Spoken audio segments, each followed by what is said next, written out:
अस्सलाम वालेकुम। जस्टिस मंसूर अली शाह साहब को चीफ जस्टिस नहीं बनाया गया, सारे दावे जो है वो किस तरह गलत साबित हो गए, इसकी अंदरूनी कहानी क्या है और जस्टिस याहिया अफरीदी को आखिरी लम्हात में कैसे चीफ जस्टिस बना दिया गया, इस पर बात करेंगे इस वीडियो में। इसके अलावा सुप्रीम कोर्ट के कल 10 से ज्यादा जजेस इकट्ठे हुए हैं, उस हवाले से भी चहम गोइयां हो रही हैं और सुप्रीम कोर्ट से कोई इस्तीफा नहीं आ रहा जिसकी ख्वाहिश जाहिर की जा रही थी। जस्टिस हसन अजहर रिजवी साहब ने काजी फैज़ साहब के इख्तलाफी नोट के ऊपर एक दबंग किस्म का जवाब दिया है, उसकी भी सूरत हाल मैं आपके सामने रखूंगा। मगर सबसे पहले हम बात कर लें इमरान खान साहब, बुशरा बीबी और दीगर पीटीआई रहनुमाओं के जो अदालतों के अंदर मामला आता है उस पर। बुशरा बीबी साहबा की जमानत जो है इस्लामाबाद हाई कोर्ट से तोशा खाना 2 केस में मंजूर हो गई है और यह जमानत जस्टिस मियां गुल हसन औरंगजेब के पास समात थी, जिन्होंने इस जमानत को मंजूर कर लिया है। मगर अब सूरत हाल यह है कि जब नईम हैदर पंजोता साहब बता रहे हैं कि जब हम चल के जमा करवाने के लिए पहुंचे हैं मुतलका अदालत में, तो वहां पर वो कह रहे हैं अफसोस हुआ कि हमारी टीम तोशा खाना ट्रायल कोर्ट में बुशरा बीबी साहबा के चल के जमा करवाने गई तो स्टाफ ने बताया कि जज साहब 1 बजे जनाजा पर चले गए हैं, ड्यूटी जज हुमायूं दिलावर भी छुट्टी पर चले गए हैं। FIA कोर्ट्स के यही 2 जजेस हैं, तो अफसोस इस चीज के ऊपर वो अफसोस का इजहार कर रहे हैं कि जजेस मौजूद नहीं है जब जो है वो हमने जमा करवानी थी उनके मचल के। और आज बुशरा बीबी साहबा की रिहाई के बड़े ज्यादा इम्कानात थे। उसकी वजह यह थी कि पीटीआई की लीगल टीम ने Lahore high court, Islamabad high court में दोनों जगह के ऊपर बुशरा बीबी की जानिब से पिटीशन की थी कि हमें बुशरा बीबी के मुतालिक जो भी और दीगर केसेस हैं उनके मुतालिक बताया जाए। तो इन दोनों अदालतों के अंदर जो पुलिस है उसने आकर बताया था कि कोई भी मुकदमा फिलहाल ऐसा नहीं है जो ज़ेर इल्तवा हो जिसके अंदर बुशरा बीबी साहबा की गिरफ्तारी हो, यानी कि ना पंजाब की हदूद के अंदर और ना इस्लामाबाद की हदूद के अंदर। दोनों अदालतों को जो है वो हुकाम ये बता चुके हैं कि कोई ऐसा मुकदमा नहीं है, बुशरा बीबी हमें किसी और मुकदमे में मतलूब नहीं है। और आज बुशरा बीबी साहबा की रिहाई ना होना तो इसके लिए शायद टाइम गेन किया जा रहा हो ताकि कल किसी नए मुकदमे के अंदर उनको डाला जा सके, उनकी गिरफ्तारी उनकी रिहाई को रोका जा सके। मुमकिन है कि ये कोशिश कल की जाए। बहरहाल इस वक्त तक की जो सूरत हाल है उसके मुताबिक बुशरा बीबी साहबा किसी और मुकदमे के अंदर मतलूब नहीं थी और आज इस जमानत के बाद अगर ये मचल के जमा हो जाते तो आज ही शाम तक बुशरा बीबी साहबा की रिहाई हो जाना थी, जो कि अब कल तक के लिए डिले हो गई है। इस्लामाबाद हाई कोर्ट में इमरान खान साहब की 3 महीने की दरखास्त पर जेल हकाम को जवाब गैर तसल्ली बख्श करार दे दिया है। हाई कोर्ट ने बानी पीटीआई की शौकत खानम अस्पताल के मुआलजीन से मुआयने की दरखास्त पर समात हुई। जस्टिस मियां गुल हसन औरंगजेब साहब ने यह भी केस की समात की थी और उन्होंने कहा कि मैं इस मुकदमे का फैसला जारी करूंगा। जिस वक्त मैं ये वीडियो बना रहा हूँ इस वक्त 3 बजे से ऊपर का टाइम है, तो इस वक्त तक तो वो फैसला नहीं आया, मगर आज ही उम्मीद है कि जस्टिस मियां गुल हसन औरंगजेब साहब की जानिब से यहाँ से भी एक रिलीफ जो है इमरान खान साहब को मिल सकता है और इमरान खान साहब के जो मुआलिज हैं जाती उनको इजाज़त मिल सकती है कि वो इमरान खान साहब से का जाकर मुआयना कर सके। इमरान खान की हमशीरा नूरीन नियाजी साहबा की मुलाकात के लिए दरखास्त की समात इस्लामाबाद हाई कोर्ट में हुई। सलमान अकरम राजा साहब पेश हुए। कल को मेन पिटीशन समात के लिए मुकर्रर करते हुए जेल हकाम और वजारत दाखिला को तलब कर लिया गया है। ये जनाब समात की थी chief justice Islamabad high court के जो हैं आमिर फारूक साहब, उन्होंने इस केस की समात की थी। अब आमिर फारूक साहब का मसला ये है कि उन्होंने पहले इस केस की जब समात की तो उन्होंने इजाज़त नहीं दी और 18 अक्टूबर तक इस मुकदमे को लगाया जो कि मुलाकात का मुकदमा था। अच्छा, 18 अक्टूबर को उनकी काज लिस्ट मनसूख हो जाती है और फिर ये मुकदमा 11 नवंबर के लिए लगा दिया जाता है। अब 11 नवंबर में बहुत दिन पड़े हैं और हुकूमत जो है वो इसके अंदर तस्वीर करती जा रही है जो जेल के अंदर मुलाकातों पर पाबंदी है। तो उन्होंने किया क्या, अब 11 नवंबर तक उन्होंने इस केस को लगा दिया गया था तो इमरान खान साहब के पीटीआई के वकला ने जाकर एक मुतफरक दरखास्त दायर कर दिया। मुतफरक दरखास्त के ऊपर वो कल समात होगी, तो कल जो है वो मेन समातों के साथ इसकी भी समात होगी, तो इस हवाले से जो है वो नोटिस वगैरह जारी कर दिए गए हैं। अदालती हुक्म के बावजूद इमरान खान से जेल में मुलाकात न करवाने पर तौहीन अदालत केस में अदालत ने जेल सुप्रीडेंट को कल के लिए नोटिस जारी कर दिया। लोकल कमीशन बनाने का मकसद यही था कि मसाइल ना बने, यह भी इस्लामाबाद हाईकोर्ट में एक अलग मुकदमा था। अली अमीन गंडापुर साहब के खिलाफ गैर कानूनी असला और शराब बरामदी की एद में सेशन अदालत का SSP ऑपरेशन इस्लामाबाद को वारंट गिरफ्तारी पर अमल दरामद करवाने के आर्डर जारी कर दिया उन्होंने और अदालत का जामिन को भी नोटिस जारी कर दिया। अली अमीन गंडापुर के वारंट गिरफ्तारी बरकरार रखते हुए केस की समाअत 26 अक्टूबर तक मुलतवी कर दिया। तो एक जानिब जो है वो अली अमीन गंडापुर साहब कह रहे थे अच्छी खबरें आने वाली है, दूसरी जानिब उनके अपने भी वारंट जारी हो रहे हैं, उनको गिरफ्तारी करके पेश करने के भी अहकामात दिए जा रहे हैं। अब हम बात कर लेते हैं जनाब पहले जस्टिस मंसूर अली शाह साहब के हवाले से। बड़े रिपोर्टर जो है, मैंने भी कल वीडियो के अंदर बताया था कि जस्टिस मंसूर अली शाह साहब को चीफ जस्टिस बनाया जा सकता है, ये इतलात आ रही हैं और इस्लामाबाद से बड़े सीनियर रिपोर्टर ये खबर दे रहे थे कि जस्टिस मंसूर अली शाह साहब चीफ जस्टिस होंगे और उनका रास्ता रोकने के लिए जो आईनी बेंच के सरबराह है वो किसी और को बनाया जाएगा ताकि जस्टिस मंसूर अली शाह साहब के उस तरह से पर काट दिए जाए। ये थी एक प्लानिंग हुकूमत की। और इतलात ये है कि मौलाना फजलुर रहमान साहब से भी ये कमिटमेंट कर ली गई थी कि हम जस्टिस मंसूर अली शाह साहब को चीफ जस्टिस बनाएंगे और ये 3 में से एक जज को चुनना है। ये हम आइंदा आने वाला जो होगा चीफ जस्टिस उसके बाद देखेंगे, मगर इस वक्त हम मौजूदा जो है वो जस्टिस मंसूर अली शाह साहब को बना देंगे चीफ जस्टिस। इसी वजह से कल जो 9 रुकनी ये कमेटी बनी थी जिसके अंदर एक रुकन जमीयत उलमा इस्लाम के थे वो एक साइड पर रहे और बाकी 8 ने मुतफिका तौर के ऊपर जस्टिस याहिया अफरीदी साहब को बना लिया। उनके अलहदा रहने की वजह ये थी कि वो जानते थे, वो खुद भी वकील है मुर्तजा साहब गालबन, तो उनका खुद भी वो वकील है और वो जानते थे कि हमने इस्लामाबाद हमने अदालतों के अंदर पेश भी होना है, वो सारे मामला को समझते हैं।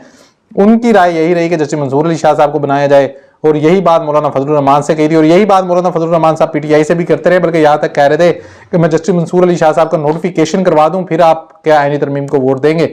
यहाँ तक ये चीज़ें चलती रही थी, मगर दरमियान के अंदर कुछ मेरा ख्याल है हुकूमत ने मौलाना फजलुर रहमान साहब को भी और दीगर लोगों को भी सारों को उन्होंने धोखा दिया और फिर एंड के ऊपर आकर उन्होंने जस्टिस मंसूर अली शाह साहब के ऊपर जिद कर दी। इसी वजह से इस कमेटी का इजलास लंबा चला और फिर इसके अंदर वो जिद करके कि जस्टिस मंसूर अली शाह साहब का रास्ता रोकना ही रोकना है और जस्टिस याहिया अफरीदी को बना दिया गया। जस्टिस याहिया अफरीदी को बनाने के 2 वजूहात थी। एक तो ये कि जस्टिस मंसूर अली शाह साहब और जस्टिस मुनीब अख्तर से जान छुड़वा ली जाए जस्टिस याहिया अफरीदी को बनाकर, और दूसरी वजह यह थी कि जस्टिस याहिया अफरीदी अगर इनकार कर देते हैं, अब दावा यह किया जा रहा था कि जस्टिस याहिया अफरीदी इनकार करेंगे तो जो 2 जजेस हैं फिर उनमें से किसी को देखा जाएगा। ऐसा नहीं था, बल्कि तीसरे नंबर वाले जस्टिस अमीनुद्दीन खान को भी देखा जाना था।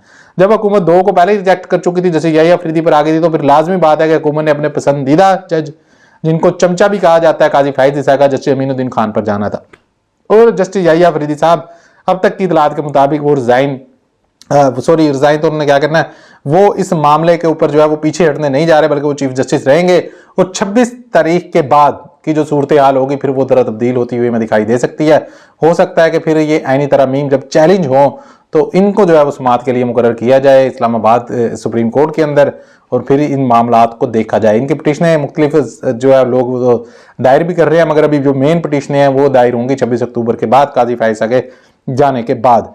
ये वजह थी हुकूमत की कि अगर जस्टिस याहिया अफरीदी साहब को बना दिया जाता है, एक तो उनके साथ कोई हुकूमत का मसला नहीं है, कोई पंगा नहीं है, जिस तरह अब उन्होंने जस्टिस मंसूर अली शाह साहब से पंगा ले लिया था। यही गलती पहले पीटीआई भी भुगत चुकी है, बल्कि 2 जगह के ऊपर ये गलती कर चुकी है। एक उनका फड्डा हो गया जस्टिस अपना आसिम मुनीर साहब के साथ जब उनको DGISI के ओहदे से हटाया गया, और दूसरा उनका फड्डा हो गया यहाँ पर जो काजी फायज के खिलाफ रेफरेंस दायर करके। तो इसी तरह मंसूर अली शाह साहब के ऊपर जितनी तनकीद इस वक्त कर चुकी है नून लीग, और नून लीग जैसे उनका रास्ता रोकने के लिए हर हद तक जा चुकी है, अब जैसे मंसूर अली शाह साहब चीफ जस्टिस बन जाते तो फिर हुकूमत के लिए परेशानी होगी। मगर ये सारी गेम इस वक्त तक ऑन है और ये फैसला अब होगा 26 अक्टूबर के बाद कि ये मामला जाना किस जानिब है। कल 10 जजेस की तकरीबन 10 से ज्यादा जजेस की मुलाकात हुई है। इसके अंदर आप देखें जो 10 से ज्यादा जजेस हैं वो तकरीबन 1 पेज के ऊपर ही हैं। सिर्फ इसके अंदर से 3-4 जजेस अलग आप निकाल दें, आप justice Naeem Akhtar Afghan, justice Aminuddin Khan, justice Musarrat Hilali साहबा और जस्टिस जमाल खान मंदोखेल जो कि दोनों साइडों पर चलते हैं, इन 4-5 जजेस को आप एक साइड पे कर दे तो बाकी जो जजेस हैं वो तकरीबन मेरा ख्याल है कि उनका एक इकट्ठ हो सकता है। वैसे भी जस्टिस मंसूर अली शाह साहब, जस्टिस याहिया अफरीदी साहब और जस्टिस अतर बिनिल्ला साहब ये एक ही लॉ फार्म से आए हुए हैं, तो ये खुद इकट्ठे जब वकील थे तो प्रैक्टिस भी किया करते थे, तो मतलब कि एक फिर अच्छा ताल्लुक भी होता है आपस में। तो हो सकता है कि 26 अक्टूबर के बाद ये सूरत हाल बदल जाए। और ये बड़े दावे किए जा रहे हैं कि सुप्रीम कोर्ट से इस्तीफा आ रहा है, बल्कि एक हमारे वो सहाफ़ी साहब है जी इमरान वसीम साहब, उन्होंने तो आज ये भी ट्वीट किया हुआ था कि जो चीफ जस्टिस से आने वाले याहिया अफरीदी साहब उन्होंने मुतालबा कर दिया जस्टिस मुनीब अख्तर और जस्टिस मंसूर अली शाह साहब से कि आप रिजाइन कर दें। तो ऐसा ना कुछ होने जा रहा है। ये जो कल 10 जजेस की मीटिंग हुई है, तकरीबन 10 से ज्यादा जजेस बताया जा रहा है वहां पर थे, वहां पर कुछ फैसले हुए हैं और उसके अंदर एक फैसला ये भी हुआ है कि जस्टिस मंसूर अली शाह साहब, जस्टिस मुनीब अख्तर समेत कोई भी जज जो है वो रिजाइन नहीं करेगा। ये भी इतलात आ रही है कि कोई भी जज रिजाइन करने वाला नहीं है। अगर कोई कह रहा है कि जज रिजाइन कर जाएगा तो ये उसकी गलत फहमी है। तो ये इस वक्त तक की सूरत हाल है, मगर ये चीजें, ये मंजरनामा जो वाजिया होना है वो हमारे पास अब 26 अक्टूबर के बाद ही जाकर वाजिया होना है, यानी कि अगले हफ्ते के अंदर। क्योंकि जस्टिस याहिया अफरीदी साहब के पास बहुत अहम केसेस हैं और जस्टिस याहिया अफरीदी साहब अक्सर अहम केसेस से उठ जाया करते थे, ये भी सूरत हाल हम सबको पता है। अब हम बात कर लेते हैं जस्टिस हसन असर रिजवी साहब ने जो जवाब दिया जस्टिस काजी फायज साहब को, मेरा ख्याल है कि अपने एक जूनियर जज से ये जवाब लेने के बाद शर्म से डूब मरना चाहिए, मगर इस शख्स के अंदर, इस फराडिये के अंदर कोई शर्म नाम की तो कोई चीज़ है ही नहीं। अब कल उन्होंने जो नोट लिखा था और उसके अंदर अपने ही सुप्रीम कोर्ट के जजेस को, असल में काजी फैज साहब वो शख्स हैं जो सुप्रीम कोर्ट के अंदर इख्तलाफात पैदा करने वाले हैं, जो ग्रुपिंग करने वाले हैं, जो अपने चीफ जस्टिस की पीठ में छुरा घोंपने वाले हैं। उस वक्त के जो चीफ जस्टिस थे उमर अता बंदयाल साहब, उनकी पीठ में छुरा घोंपने वाले यही थे। ये वो जज थे जो अकेले जाकर पार्लियामेंट के अंदर बैठ के उन चोरों, डाकुओं, लुटेरों के साथ बैठ के इन्होंने वहां पर असेंबली के अंदर तकरीर भी की। ये पूरी उनकी पुष्टमनाई इनको हासिल रही, और ये आज से नहीं, जब से ये जज बने हैं और तब से ही आप देख लें जो भी फैसला शरीफ खानदान का इनके पास आया, इन्होंने शरीफ खानदान की सहूलतकारी की है। ऐसे ही बाहर के मुल्क में जायदादें नहीं बन गई। अब इन्होंने कल जो इख्तिलाफी नोट जारी किया था उसके ऊपर इन्होंने जनाब बड़ी तनकीद की थी जस्टिस मंसूर अली शाह साहब पर खासतौर, और इन 8 जजेस के ऊपर जिन्होंने ये फैसला सुनाया था। उन्हीं 8 जजेस में से एक जज जो है वो हसन अजहर रिजवी साहब भी हैं। उन्होंने आज एक और इख्तिलाफी नोट लिखते हुए इनको जरा खरी खरी सुनाई है, वो जरा मुख्तसर मैं आपके सामने रख देता हूँ। वो कहते हैं, अक्सरती फैसले में चीफ जस्टिस काजी फैज साहब की जानिब से असल मुद्दा पर खातिर ख्वाह जवाब फराहम नहीं किया गया। फैसले में साबिक जजेस के हवाले से गैर मुनासिब रिमार्क्स दिए गए। अदालती वकार का तकाजा है कि इख्तलाफ तहजीब के दायरे में रहकर किया जाए। तनकीद का महवर फैसले के कानूनी असूल हों, ना कि फैसला लिखने वालों की तज़ीक की जाए। तहजीब व अदालती वकार को मद्देनजर रखते हुए फैसले की अपनी अलग वजूहात तहरीर कर रहा हूँ। ठीक है, वो कह रहे हैं, हसन अजहर रिजवी कहते हैं कि चीफ जस्टिस काजी फैज ने शायद अपील सुनते हुए खुद को कानून और दीगर जजेस से बालातर समझ लिया था। एक जज अगर दूसरे की जानिब से गैर मुनासिब रिमार्क्स दे तो मुमकिन है इससे किसी दूसरे केस में जवाब भी मिले, और जवाब उन्होंने दे भी दिया।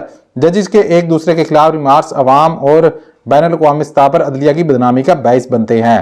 ये चीफ जस्टिस और दीगर तमाम जजेस बराबर हैं, यानी कि किसी के ऊपर बरतरी हासिल नहीं है। जब ये बन गया है, बेंच बन गया, उसके अंदर जो जजेस बैठे हैं, पहले बरतरी होती है कि बेंच बनाना है चीफ जस्टिस ने, वो बरतरी एक तरफ, मगर जब बेंच बन गया है उसके बाद किसी के ऊपर बरतरी हासिल नहीं है।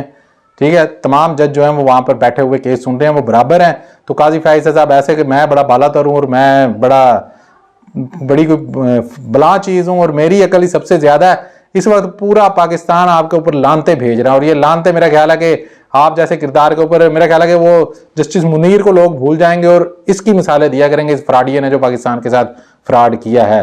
तो हसन अजहर रिजवी साहब ने टिकाकर इनको जवाब दिया, इनको आईना दिखाया है, मगर ये एक बेशरम इंसान है, इसके अंदर शर्म नाम की कोई चीज़ नहीं है, इसका कुछ नहीं जाना। दूसरी जानिब वकला जो है वो तहरीक चलाने का ऐलान कर रहे हैं। अहमद अली खान साहब ने भी आज काफ़ी तनकीद भी काजी फैज साहब के ऊपर, और उन्होंने कहा कि जस्टिस याहिया अफरीदी साहब को योदा कबूल नहीं करना चाहिए, जस्टिस मंसूर अली शाह साहब को चीफ जस्टिस बनाना चाहिए। इसके खिलाफ तहरीक चलाने की भी बातें हो रही हैं, मगर कितना इन तिलों में तेल है ये भी हम आने वाले दिनों में देखेंगे। क्योंकि कि जो पहले वकला तहरीक चली उसको पीछे से बैक करने वाले सियासी जमातें भी थी और इस्टेब्लिशमेंट के कुछ किरदार भी थे। तो इस वक्त जो है वो ना तो सियासी जमातें उस तरह से इकट्ठी हैं, ना वकला उस तरह से इकट्ठे हैं, और ना ही इस्टेब्लिशमेंट से कहीं से वकला को वो पुष्टपनाही हासिल होगी जो मुशर्रफ दौर के अंदर हासिल थी। तो ये वकला तहरीक कितनी कामयाब होती है और हामिद खान साहब क्या कर सकते हैं। पूरा कि एक ग्रुप सिर्फ इसकी हमायत करेगा, हामिद खान ग्रुप, दूसरी जानिब जो दूसरा ग्रुप है वो तो खुद नून लीग का ग्रुप है, तो वो तो कभी भी इसकी हमायत नहीं करेगा। फिर पीपल्स पार्टी का अपना भी एक ग्रुप है, वो भी इसकी उस तरह से हमायत नहीं करेगा, यानी कि पीपल्स पार्टी और नून लीग के वकला और नून लीग का एक बड़ा ग्रुप है। तो ये बहरहाल सूरत हाल है, देखते हैं आने वाले दिनों में क्या होता है। ये सारा मंजरनामा हमारे बाद अब हमारे पास जो है वो अगले हफ्ते से वाज़ेह होना शुरू होगा कि क्या कुछ हो रहा है, या यानी तरमीम चलनी है या नहीं चलनी। सुप्रीम कोर्ट का जज चीफ जस्टिस याहिया अफरीदी को ही रहना है या इसके अंदर कोई तब्दीली आनी है। मिलते हैं इंशाल्लाह अगली वीडियो में, अपना ख्याल रखिएगा। अल्लाह हाफिज़।